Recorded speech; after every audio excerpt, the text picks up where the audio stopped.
네, 오늘 여러분들과 함께 나눌 말씀은 십계명을 연주하라. 이제 오늘 마지막 연주입니다.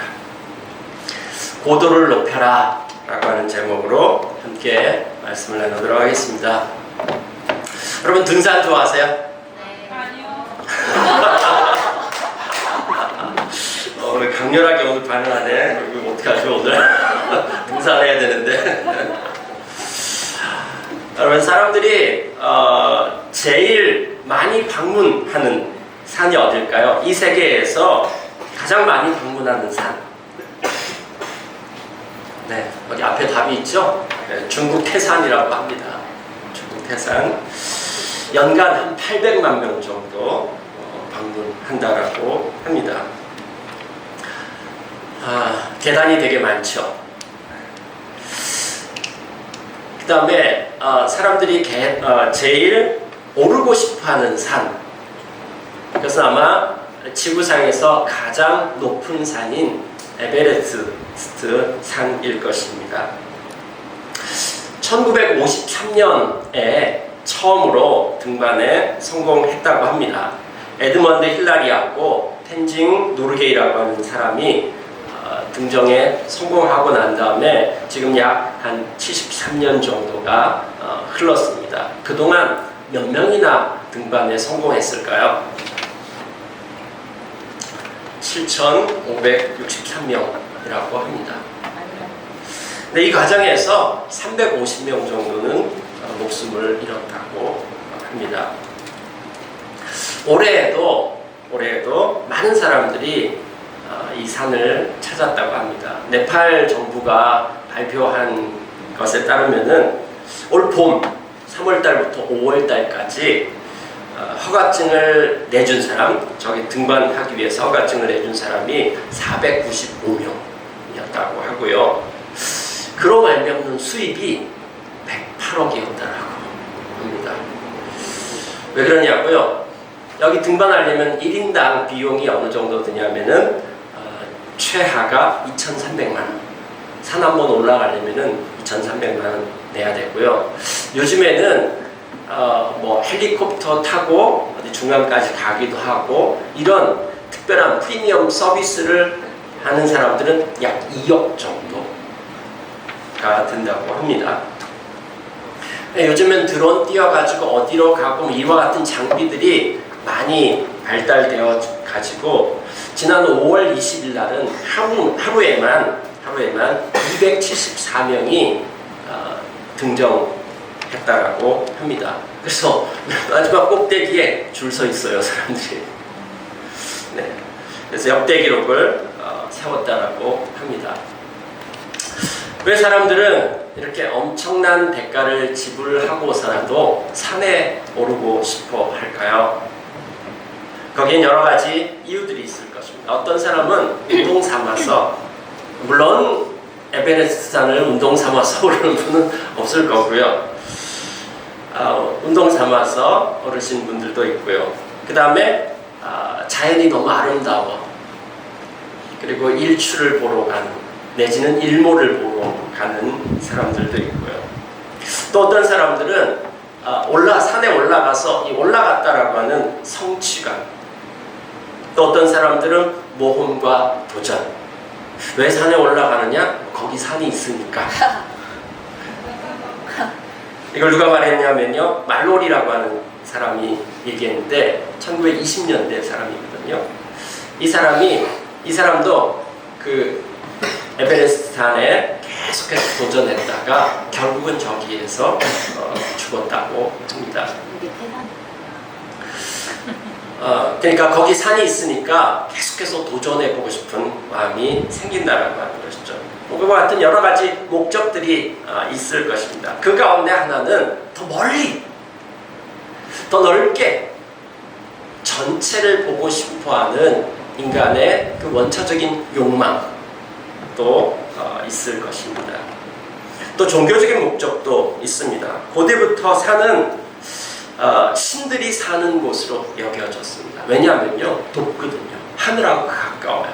그래서 신하고 조금 더 가까이 가고 싶어서 그렇게 이 고대의 신전들은 전부 다 산 꼭대기에 바알 신전이라든지 그 다음에 우리나라에도 가보면은 여러분 그 한 앱이 있는데 그 앱이 뭐냐면은 천만리라고 하는 앱입니다. 그 전체 이름 하면요 천신찾아 산만리. 이건 무속인들이 우리나라의 유명한 기도처를 찾아가는데 3,000개의 기도처를 앱으로 만들어 놨습니다. 다 높은 곳에 명당 자리로 거기 명당이어가지고 이게 하늘로 높이 가야지 거기에서 신과 조금 더 가까워질 수 있다 이렇게 생각했던 것입니다. 그럼 저기 올라가면 뭐가 보일까요? 태산 가보셨어요? 안 가보셨어요? 우리 중국 친구들 안 가봤어요? 네, 저도 안 가봤습니다. 그러나 오늘 이 사진으로 보여드리도록 하겠습니다. 자, 태산의 그 제일 꼭대기에 옥황정, 옥황상제가 있는 곳인데 옥황정에 올라가면은 이런 느낌이라고 합니다. 네. 대리만족하시기 바랍니다. 저기 올라가면은 이 태산이 산동성에 있거든요. 산동성에 광대한 평원, 뭐 여기 이 방면으로는 안 보이는데요. 농경지, 마을들, 그다음에 강, 운해, 구름바다, 일출 이 같은 것들을 볼 수 있다라고 합니다. 그거 날씨 좋은 날. 날씨 안 좋으면요 보기 힘들죠. 그럼 에베레스트 산에 올라가면은 뭐가 보일까요? 이 에베레스트 산은 히말라야 산맥의 산맥 중에서 이 히말라야 산맥이 동서로 약 2,500km 정도 된다고 합니다. 이 중에 히말라야는 가장 중앙에 있다고 합니다. 이 높은 산에 올라가서 보이는 것은 그냥 이 정도입니다. 아주 날씨 맑았을 때에 이 정도입니다. 거대한 산들의 바다가 보인다고 합니다. 그런데 흥미롭게도 이 정상에 올라갔었던 사람들의 회고록을 봐보면은 풍경 얘기 안 합니다. 뭔 얘기하냐면은 산소가 부족했다, 강풍이 불었다, 날씨가 되게 추웠다, 이런 얘기들만 한다고 합니다. 그리고 저 정상에 올라가가지고요 오래 못 있어요. 한 10분 정도? 10분에서 길면은 30분 정도 있다가 곧바로 하산해야 된다고 합니다. 그래서 이 등반가들은 정상은 감상하는 곳이 아니라 살아서 내려오기 위해서 잠시 동안 머무는 곳이라고 한다고 합니다. 저는 이제까지 개인적으로 제일 높이 올라갔던 그 전망대는 몇 개가 있는데요. 그 중에 하나는 우석대입니다. 우석대학교 본관 23층 전망대 가보셨습니까? 작년에 개관했습니다. 한번 가보세요. 네.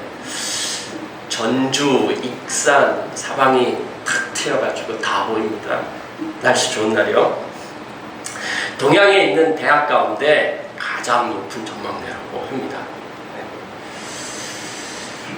거기다 조금 더 높은 데는 이제 63빌딩 전망대에 밤에 한번 가본 적이 있습니다. 그것도 잠깐. 그렇게 큰 감동은 받지 못했고요. 그 다음에 그거보다 조금 더 높은 데 올라가 본 게 미국 뉴욕에 있는 엠파이어 스테이트 빌딩 전망대를 올라가 봤습니다. 여기 이게 102층이거든요. 그리고 한동안 기네스 기록에 이 엠파이어 스테이트 빌딩이 제일 높은, 세계에서 제일 높은 건물이었습니다. 근데요, 이렇게 높은 곳에 올라가서 뭐가 보이냐? 그렇게 잘 보이지는 않습니다. 네. 날씨가 좋아야지 좀 보이고, 날씨 안 좋으면 안 보이고요. 공자는 이 태산이라고 하는 곳을 올라가고 난 다음에 이렇게 얘기했죠. 등태산 소천하, 네. 덩타이산 샤오텐샤 이렇게 얘기했습니다. 높은 곳에 올라가서 아주 탁 트인 그런 곳을 바라보면서 시야를 넓힌 것이죠. 네. 태산 높이가 그렇게 높지가 않습니다, 여러분. 1500m 정도밖에 안 됩니다. 거기에 올라가서 무슨 천하가 보입니까? 네. 시야가 넓어진 것이죠. 근데 우리나라 시조에 딱 한마디로 이 태산의 높음을 한마디로 딱 태산이 높다. 하늘 아래 내려오다. 태산이 아무리 높아봤자 하늘 아래에 있는 산 정도밖에 안 된다. 네. 한마디로 제압을 해보셨습니다. 자, 도대체 어느 산에 올라가고 어느 전망대에 올라가야지, 응? 그래야지 인간에 대한 것과 이 역사에 대한 큰 그림이 보이고 비전이 보이고, 응? 그와 같은 것은 도대체 어디에 올라가면은 볼 수 있을까요? 우리 눈으로 확인할 수 있는 것 정도 말고, 그리고 우리의 생각 정도를 넓혀주는 것 말고요. 우리의 인생 전체와 이 세상과 역사와 이 모든 것들에 대해서 우리의 눈을 열어 젖혀줄 그러한 높은 곳은 어디일까요? 여러분, 오늘 그것을 발견할 것입니다. 자, 우리가 그동안에 신명기 말씀을 묵상했습니다. 신명기에서 내용은 30장까지 해서 이스라엘 백성과 하나님이 언약하는 내용, 이 얘기는 끝이 납니다. 근데 31장부터 34장까지의 이 4장은 특별한 내용이 나오고 있습니다. 그 내용은 모세가 40년 동안 사역한 것에 대한 은퇴식에 대한 내용입니다. 여기에서 뭘 했냐면은 다음 리더십을 세웠죠. 여호수아를 세웠습니다. 그리고 율법책을 써줬어요. 이제까지 모세가 설명했던 이 율법에 대해서 잘 잊어버릴까봐 책으로 써가지고 줬습니다. 그리고 이걸 갖다가 비석으로 만들려고 그랬죠. 그 다음에요, 또 잊어버릴까봐 노래를 하나 만들어 줘가지고 국민송이 됐습니다. 네. 그래서 이 노래를 부르면서 계속해서 일깨워 주라고 하는 것이었습니다. 그 다음에요, 모세가 이들을 마지막으로 12지파를 축복합니다. 자, 그래서 이렇게 은퇴식이 다 끝이 났습니다. 끝이 나고 34장에 은퇴식을 마치니까 하나님이, 모세야, 너 드보산에 한번 좀 올라올래? 이렇게 했습니다. 그래서 이 34장 1절에 봐보니까 모세가 모압 평원, 지금 이스라엘 백성이 머무르고 있는 곳이 모압이라고 하는 나라의 평지, 평원에 있거든요. 그곳은 요단강 맞은편입니다. 이제 가나안 땅이 보이는 그 입구라고 할 수 있는 곳입니다. 거기에 있는 느보산 꼭대기로 올라오라고 하는 것이죠. 느보산에 이 봉우리가 세 봉우리가 있는데 그 세 봉우리 가운데 가장 낮은 봉우리입니다. 비스가 봉우리. 약 700m 정도, 해발 700밖에 안 됩니다.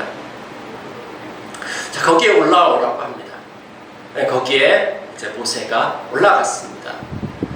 여기가 느보산입니다. 비스가 봉우리입니다. 여기에서 바라보면은 이와 같은 광경이 좀 펼쳐진다고 합니다.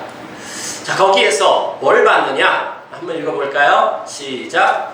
주님께서는 그에게 단까지 이르는 길르앗 지방 온 땅을 보여주셨다. 또 온 납달리와 에브라임과 므낫세의 땅과 스라엘까지 온 유다 땅과 네겝과 종려나무 성읍 골짜기에서 소알까지 평지를 보여주셨다. 네. 이 내용을 우리나라 지도로 얘기하면요, 경기도와 서울과 강원도와 충청도와 전라도와 경상도와 제주도를 보여주셨다, 이런 내용입니다. 그러니까 뭡니까? 이스라엘 전체 땅을 다 보여준 것입니다. 저기에 단, 이거는 북쪽 끝입니다. 최북단입니다. 그 다음부터 내려오면서 길르앗, 납달리, 에브라임, 므낫세, 서해, 유다 땅. 서해는 서쪽 끝입니다. 그 다음에 남쪽 끝은 네겝. 네겝이라고 하는 말이 남쪽이라고 하는 말입니다. 저 남쪽 끝 사막이 이제 시작되는 그러한 지역입니다. 지도를 보면 그렇습니다. 저 느보산이 있는 곳이 저곳이고요. 북쪽 끝, 서쪽 끝, 남쪽 끝을 보았다라고 하는 것입니다. 근데 좀 이상합니다. 느보산이 700m밖에 안 돼요. 거기 올라가가지고 이걸 볼 수 있다고요? 못 봅니다. 저 동그라미가 뭐냐면요, 느보산에서 가시거리, 아주 날씨 좋은 날 눈으로 최대 볼 수 있으면 예루살렘도 산이거든요. 거기까지는 어떻게 희미하게라도 볼 수 있다고 합니다. 근데 지금 저 북쪽 끝하고 서쪽 끝, 저건 다 100km가 넘는 곳입니다. 북쪽 끝까지는 거의 한 200km 가까이, 170, 180km 정도 됩니다. 남쪽 끝도 비슷합니다. 서쪽 끝만 약 한 120, 30km 정도로 조금 짧습니다. 어떻든지 간에 우리의 눈으로 볼 수 없는 곳이거든요. 그런데 하나님이 모세에게 보여주셨다라고 이야기합니다.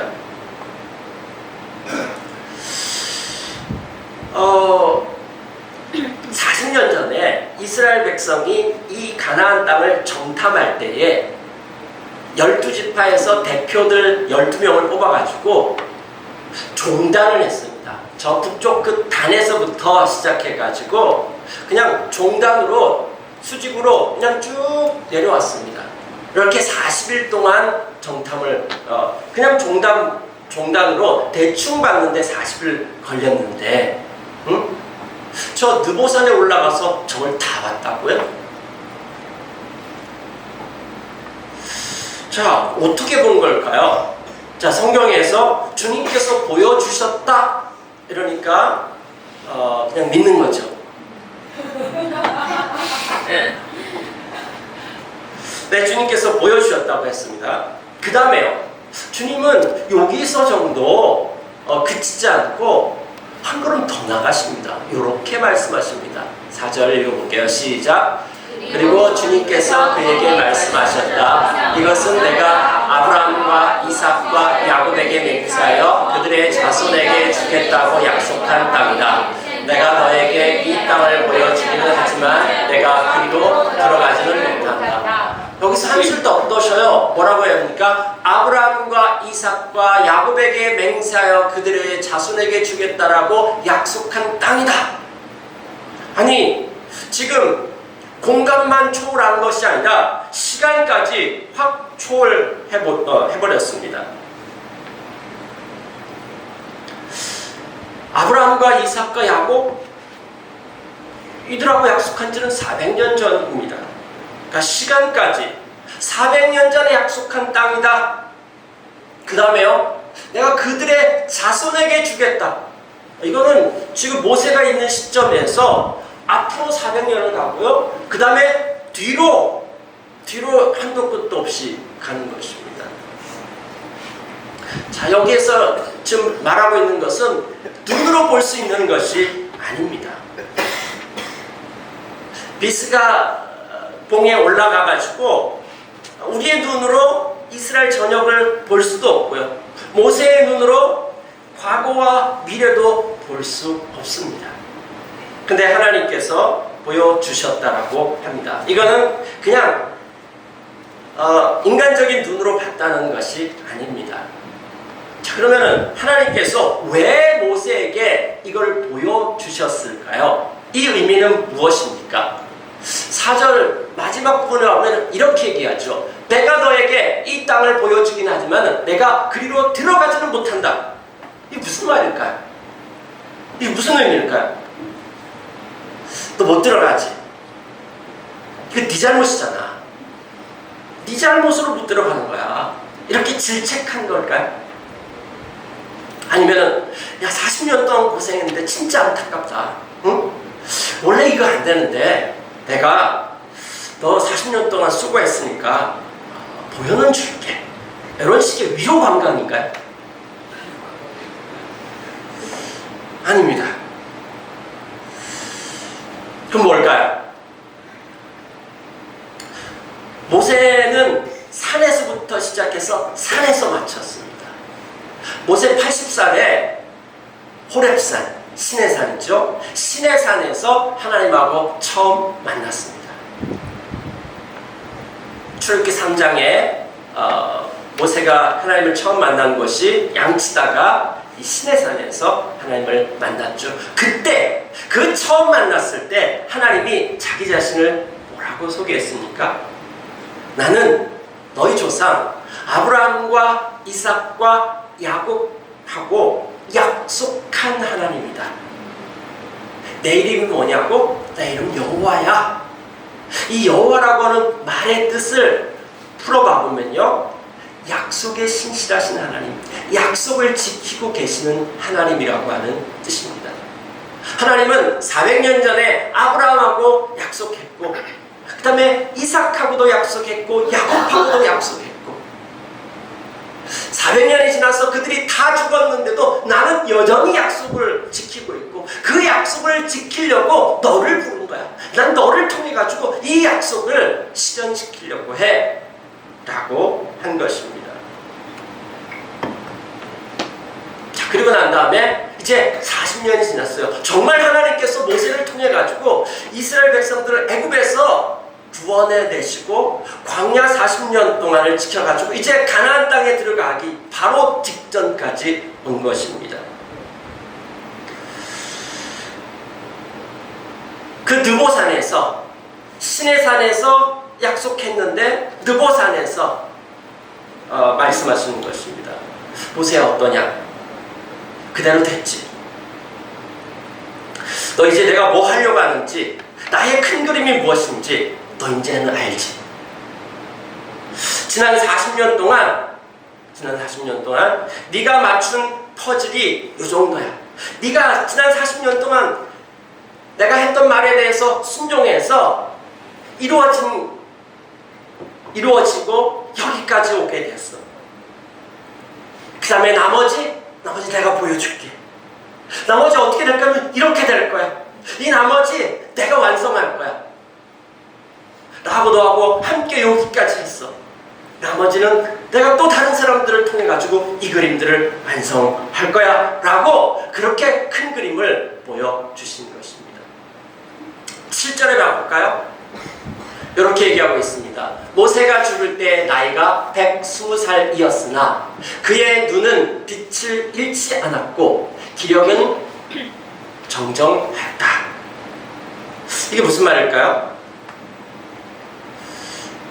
이거에 대한 주석을 보면 거의 천편일률적으로 뭐라고 나와 있냐면은 아직 죽을 때가 안 됐다라고 하는 얘기를 하고 있습니다. 뭐 그 해석일 수도 있습니다. 그러나 제가 보는 관점은 단순하게 그냥 그 정도의 얘기를 하는 것이 아니라 모세가 죽기 전에 가나안 땅에 못 들어가 가지고 마음에 막 상처를 받았어. 응? 아휴, 다 부질없어. 40년 동안 이렇게 순종했는데 난 못 들어가게 하네. 응? 이런 마음이었을까요? 이런 냉소적이나 어떤 낙심이 아니었습니다. 120살이 되었는데 모세는 여전히 하나님의 약속과 비전을 보고 있었다라고 하는 그런 얘기입니다. 모세는 이날 하나님의 큰 그림에 대해서 보았습니다. 맨 처음에 모세가 부름 받고 난 다음에 굉장히 하나님한테 순종하지 않습니다. 불평불만합니다.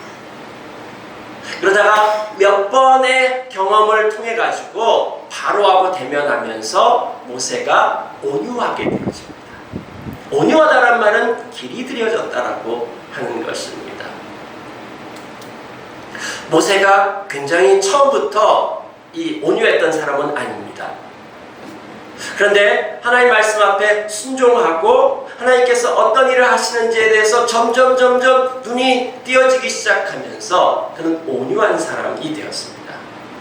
그래서 출애굽기 10장 이후부터 모세는 말씀하신 대로 순종하였더라, 말씀하신 대로 준행하였더라, 이런 표현들이 굉장히 많이 나오고 있습니다.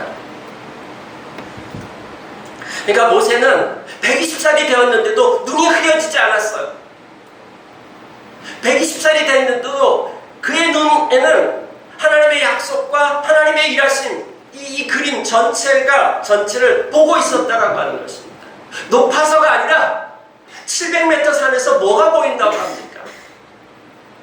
하나님과의 만남과 하나님과의 그 언약에서 그것을 보았던 것입니다.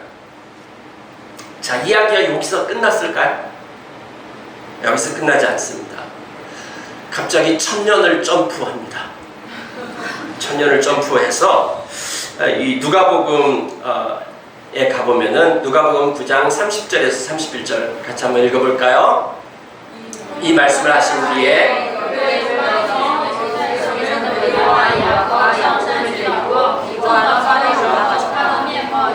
예수께서 기도하고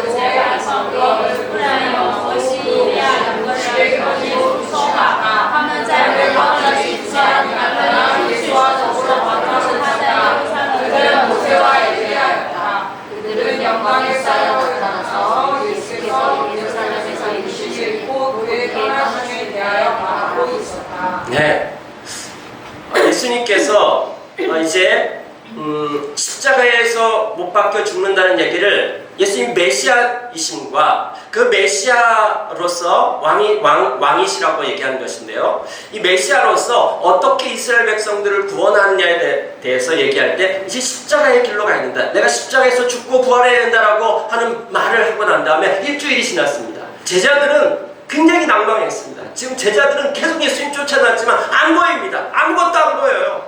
계속 안개가 끼어 있어요. 눈이 흐려요. 보이지가 않아요.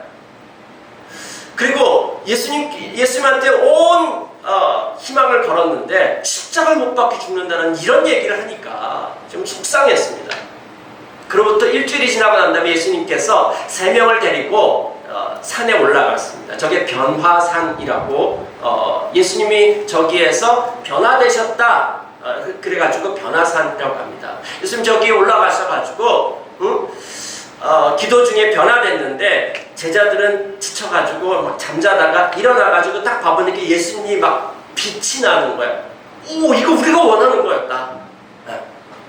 근데 지금 예수님이 막 빛나면서 누구하고 얘기하고 있냐면은 모세와 엘리야하고 얘기하고 있는 거예요. 셋이 얘기하고 있는 것입니다. 근데 셋이 무슨 얘기하고 있을까요? 왜 그리고 모세하고 엘리야일까요? 그럼 이거는 이 율법서의 대표자 모세고요, 그 다음에 선지서의 대표자 엘리야입니다. 그러니까 율법과 선지서 이렇게 하면요 구약성경 전체라고 이해하시면 됩니다.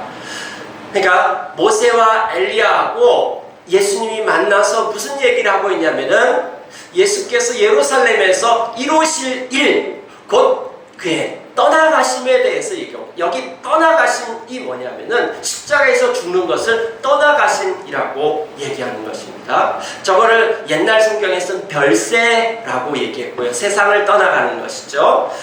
별세라고 얘기했고, 저걸 영어로 보면 엑소더스라고 되어 있습니다. 그러니까 출애굽할 때 엑소더스라고 얘기하죠. 예수님의 출애굽, 이스라엘 백성들은 이 구약성경에서 메시아가 오면은, 한 왕이 오면은 그 왕은 뭔 일을 하냐면은 이스라엘 백성들을 다시금 출애굽시키는 일을 하신다라고 얘기했던 것입니다. 로마의 통치 가운데서 구원해 줄 것이라고 그렇게 생각을 했던 것입니다. 그런데 이 십자가를 통해서 구원하는 것은 로마의 통치 정도가 아니라 죄의 왕국, 죄의 통치에서 건져내주는.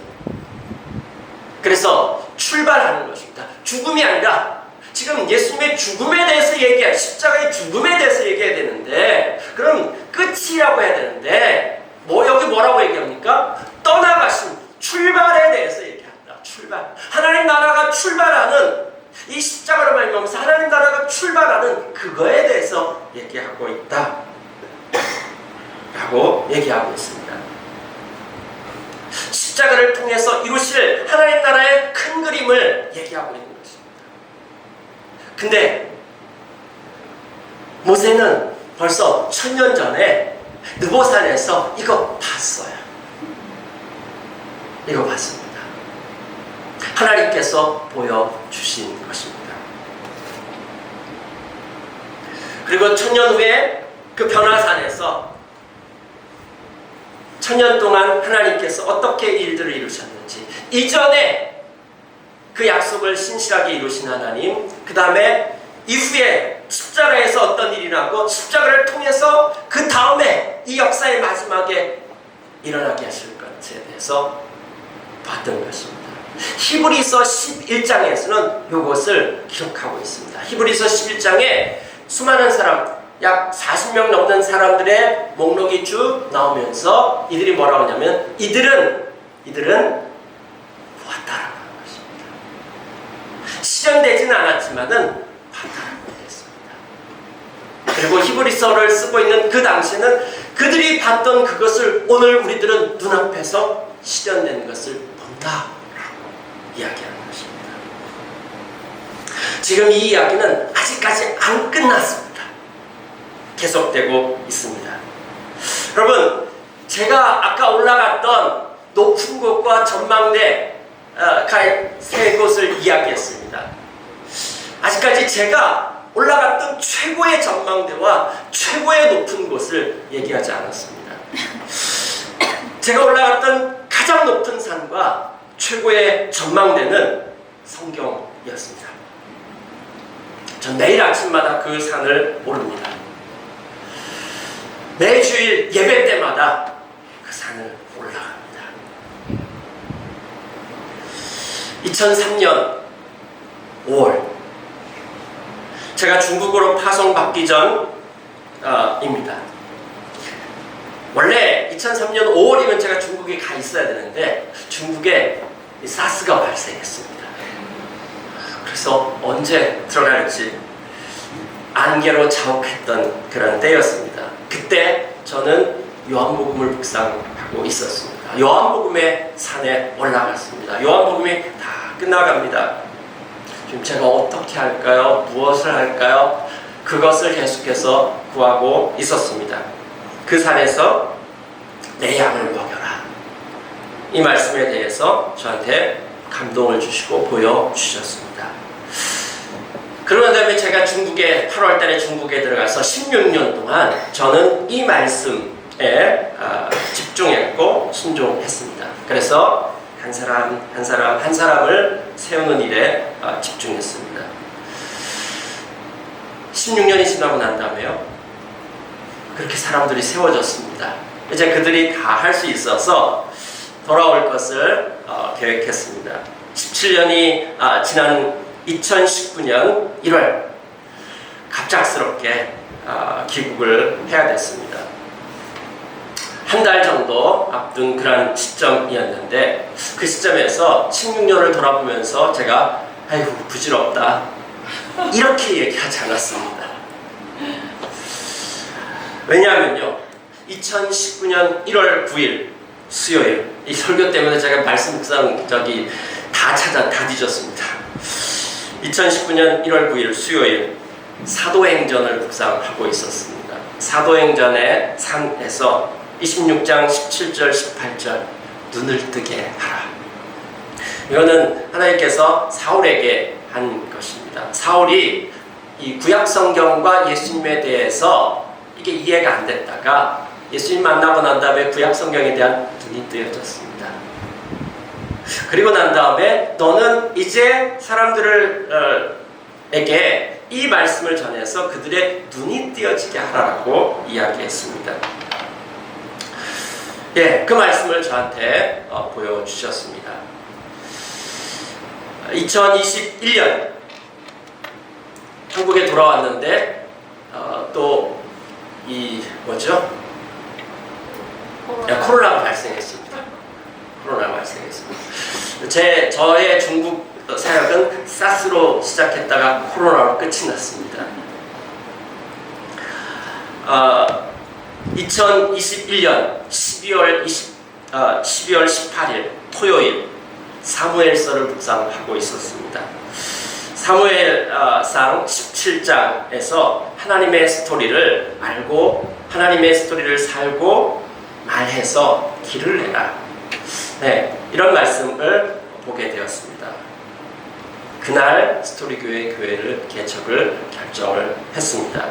그리고 이 말씀에 순종하기 위해서 눈을 뜨게 하라라고 하는 그 말씀에 순종하기 위해서 성경 개관을 계속해서 교재를 만들고 준비를 하고 또 함께 나누고 그리고 매일 아침 말씀 묵상한 것을 사람들에게 나누고 하는 그 일들을 했습니다. 그 결과로 나온 것이 ABC라고 하는 이 컨퍼런스입니다. 2023년 우리 교회가 시작이 돼서 1년이 채 안 되고 한 6개월 정도 되었을 때 한국에 와 있는 중국 신학생들을 대상으로 ABC 대회를 했습니다. 그것이 벌써 올해가 4번째가 되는 것입니다. 그동안에 수많은 사람들이 이 대회를 통해 가지고 하나님 나라의 큰 그림을 보았습니다. 그 중에 한 사람이 우리 범경은 자매입니다. 우리 경은 자매는 성경에 대한 큰 그림, 도대체 성경이 뭘 얘기하는지에 대해서 혼자 스스로 연구하고 유튜브를 찾고 신학교에서 강의를 듣고 했는데 잘 정리가 안 된 상태에서 오게 된 것입니다. 근데 그날 와가지고 마지막 날 간증하는데 이 얘기를 하는 것입니다. 그리고 드디어 성경 전체가 보이기 시작한다라고 이야기를 했습니다. 그리고 그 성경 전체를 보는 것뿐만 아니라 한 사람한테 집중하는 것. 그렇게 넓게 보고 현실에서는 한 사람에게 집중해서 한 사람을 세워가는 것에 대해서 보게 됐던 것입니다. 이번 제주도 ABC 대회는 하나님의 산에 올라가는 것입니다. 여러분 뭘 보고 있습니까? 뭐가 좀 보이세요? 여러분 매주마다 이 3층에 올라가는 것, 산에 올라오는 것입니다. 네. 높이 별로 안 되지만요, 말씀 가운데서 또 여러분의 매일 아침마다 말씀 묵상하면서 여러분들은 하나님 나라의 전망대에 올라가는 것입니다. 신명기서 말씀 묵상, 신명기 등산 어땠습니까? 신명기, 등이 올라간다는 거거든요. 네. 신명기의 산에 올라가서 뭘 보셨습니까? 안개가 좀 많이 꼈었어요? 눈이 좀 맑아졌습니까? 지금 우리 로마서를 시작했습니다. 로마서에서 뭐가 좀 보이세요? 신명기에서 로마서를 탁 봐보면서 지금 하나님께서 지금 뭘 하고 계시는지에 대한 그래서 지금 모세하고 엘리야하고 예수님하고 막 하는 그 회의 가운데 여러분들도 매일 아침마다 좀 참석해가지고 한마디씩 거들고 있습니까? 전주에서요, 스트로크에서 이런 일이 일어나고 있습니다. 여러분의 눈은 어떻습니까? 120살 모세의 눈은 흐려지지 않았다라고 얘기했습니다. 20살 여러분들의 눈은 어떻습니까? 30살 여러분의 눈은 어떻습니까? 40살 곧 60이 될 여러분의 눈은 어떻습니까? 이미 흐려졌습니까? 잘 안 보여요?